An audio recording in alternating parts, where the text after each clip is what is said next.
Hello dear children, आज मैं passive voice का नेक्स्ट स्टेप में इम्परेटिव सेंटेंस शुरू करने जा रहा हूँ। ये पार्ट 1, इसमें 3 भागों में मैं बताऊँगा आपको। इम्परेटिव सेंटेंस किसे कहते हैं पहले इसे समझ लें आप।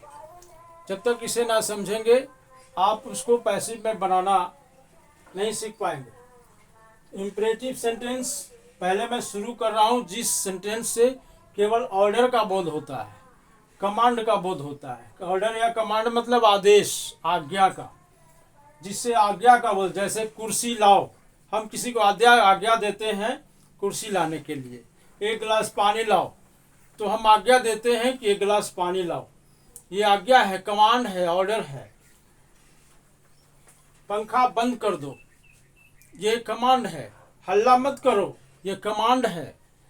यहाँ मत आओ, ये कमांड है, ऑर्डर है। ऐसे वाक्यों को डिफिनीशन लिखा हूँ कि किसे कहते हैं imperative. The sentence which expresses order और कमांड, जो आदेश व्यक्त करता है, जो वाक्य आदेश व्यक्त करता है। रिक्वेस्ट और एडवाइस, अनुरोध हो या एडवाइस, सलाह हो। माने जिस वाक्य से आज्ञा, आदेश, अनुरोध या सलाह का बोध हो उसे हम इम्परेटिव सेंटेंस कहते हैं।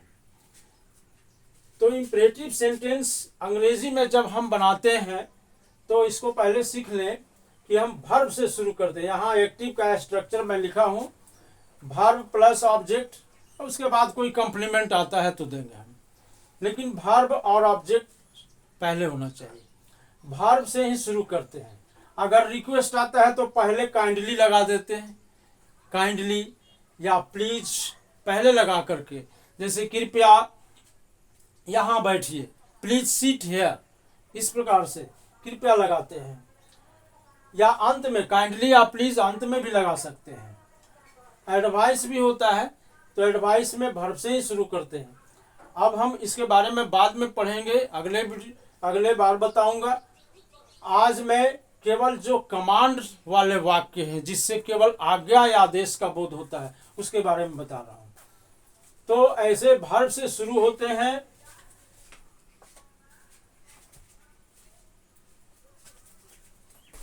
वर्ब से शुरू होने के बाद जैसे open the door, open verb है और द डोर ऑब्जेक्ट है। शट द विंडोज, ये एक्टिव में है।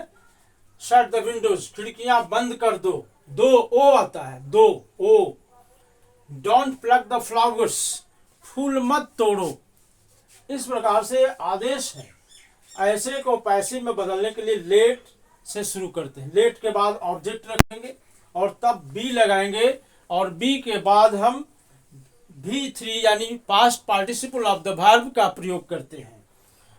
प्लस इसके बाद जो वाक्य में बचता है कॉम्प्लीमेंट वगैरह, उसे हम यहाँ लगा देते हैं V3 के बाद।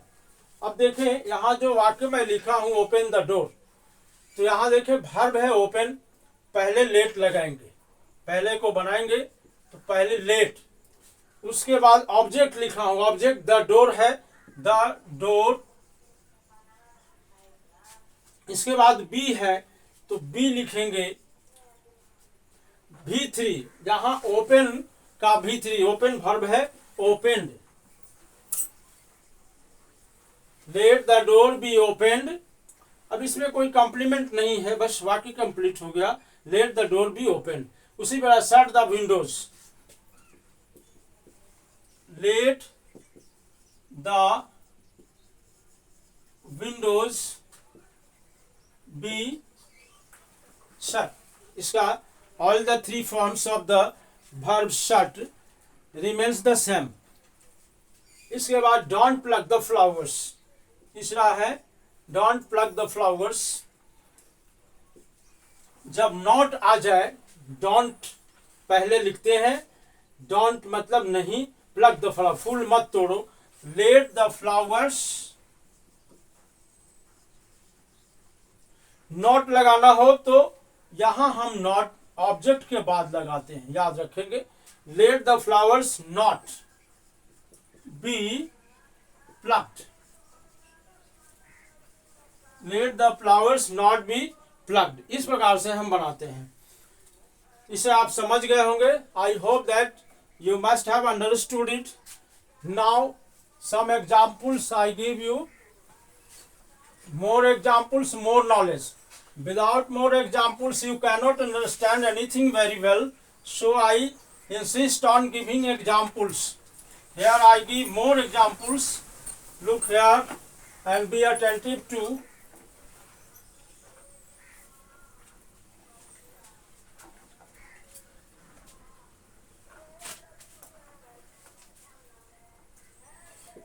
Inform the police.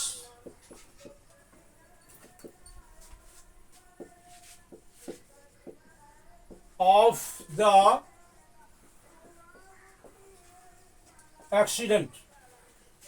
This sentence is in active voice. Inform the police, because this sentence begins with verb. Inform the police of the accident, and here the police is object, inform is verb, and of the accident is complement. This is called complement. This is called complement of the accident. Now अब passive में if we change into passive voice तो इस प्रकार से बदलेगा। पहले हम late लगाएंगे, जो अभी मैं स्ट्रक्चर में बताया था। लेट द ऑब्जेक्ट लिखेंगे पुलिस, उसके बाद बी लगाएंगे। वर्ब है इन्फॉर्म, इन्फॉर्म का पास्ट पार्टिसिपल इन्फॉर्म्ड होता है, इन्फॉर्म्ड।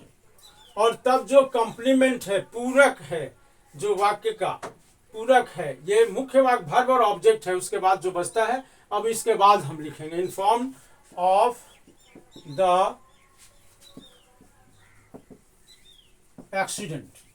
और भी एग्जाम्पल्स, जैसे हम कहते हैं स्विच ऑफ द रेडियो, तो पैसिव में बदलेंगे let the radio be switched off. ये प्रीपोजिशन जो आता है वर्ब के साथ, they will not be left, they must be written, because without the preposition which comes after verb does not imply any meaning of the sentence. इसलिए इसको देना जरूरी है। और एग्जाम्पल देखें,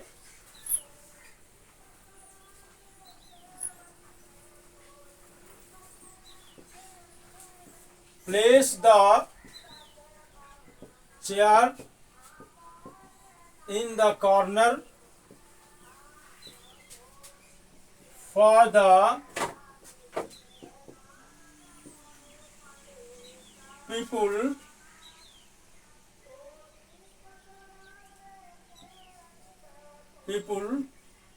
to eat on it। आप कहेंगे कि बहुत लंबा सेंटेंस हो गया, this is a very long sentence. No problem, long. First of all, recognize the sentence, what kind of sentence it is. This sentence is in imperative sentence. This sentence is imperative क्योंकि verb से शुरू हुआ है। तो जो भी verb से शुरू होगा, you must understand that this sentence is in imperative sentence, imperative form. तो place the chair, हमारा मुख्य वाक्य यही है। And rest of the words which has been given in this sentence are complement. So this sentence has become long. तो इससे आपको नहीं घबराना है। You should not be bewildered of it. अब देखिए, बनाएंगे पहले प्लेस लेट द, पैसिव जब बनाएंगे late the chair be placed in the। अब बाकी हमने तो पैसिव बदल दिया, हमारा मुख्य words of group of words था, let the chair be placed, इसी को पैसिव में बदलता है। Rest of the words should be reproduced in the same way, बाकी चीज सभी उसी तरह से लिख देते हैं, there is no problem. In the corner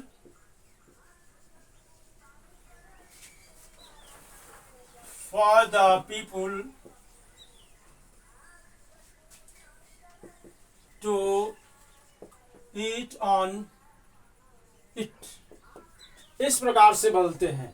मैं नेक्स्ट क्लास में आपको बताऊंगा जिसमें हर तरह के वाक्य इंपरेटिव का दूंगा, और एक वीडियो और बनाऊंगा छोटा सा, तीनों वाक्य से आपका इंपरेटिव सेंटेंस क्लियर हो जाएगा। Thank you very much.